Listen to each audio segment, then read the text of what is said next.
So நீங்கள் வந்து once நீங்கள் கரெக்டாக ப்ராப்பராக இஎம்ஐ நீங்கள் கட்டினாலே உங்களுக்கு நிறைய டைமிங் கொடுப்பாங்க. ஆனால் ஒன்ஸ் உங்களோட வீடு வந்து ஏலத்துக்கு போயிருச்சுன்னா அது வந்து திரும்ப உங்களால் எடுத்து கொண்டே வர முடியாது. நீங்கள் ஃபுல் அமௌண்ட் கட்டினா கூட நீங்கள் கொடுக்க ரெடியாக இருந்தால் கூட உங்களுக்கு வந்து அது கிடைக்காது. என்ன காரணம்னா வங்கியில் வந்து பார்த்தீங்கன்னா கம்மியான அமௌண்ட்டில் வந்து ஏலத்துக்கு வந்து விட்டுருவாங்க. இப்போ வந்து உங்களோட ப்ராஜெக்ட் வந்து 1 கோடி ரூபா மதிப்பு இருக்குன்னு வைங்களேன்.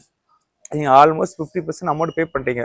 ஒரு 10-20 லட்ச ரூபா வந்து நீங்கள் பே பண்ண வேண்டியது இருக்குன்னா அந்த 10-20 லட்ச ரூபாய்க்காக வந்து பார்த்தீங்கன்னா உங்களுக்கு வந்து இந்த மொத்த அமௌண்ட் நீங்கள் பே பண்ண வேண்டியதாக இருக்கும். அந்த 10-25 உங்கள் மொத்த வீடியோ வந்து பார்த்தீங்கன்னா லோன் அமௌண்ட்டில் வந்து பேங்க்லேருந்து எடுத்துக்கிடுவாங்க.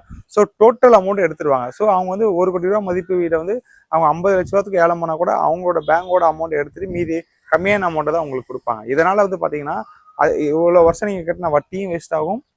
உங்களோட வீட்டோட அமௌண்ட்டும் அதை வேல்யூவும் கம்மியாக குறைச்சி எடை போட்டுருவாங்க. ஸோ லோன் எடுக்கிறது பெரிய விஷயம் இல்லை. மாதம் மாதம் ப்ராப்பராக இஎம்ஐ வந்து நீங்கள் வந்து கரெக்டாக கட்டிட்டு இருக்கணும்.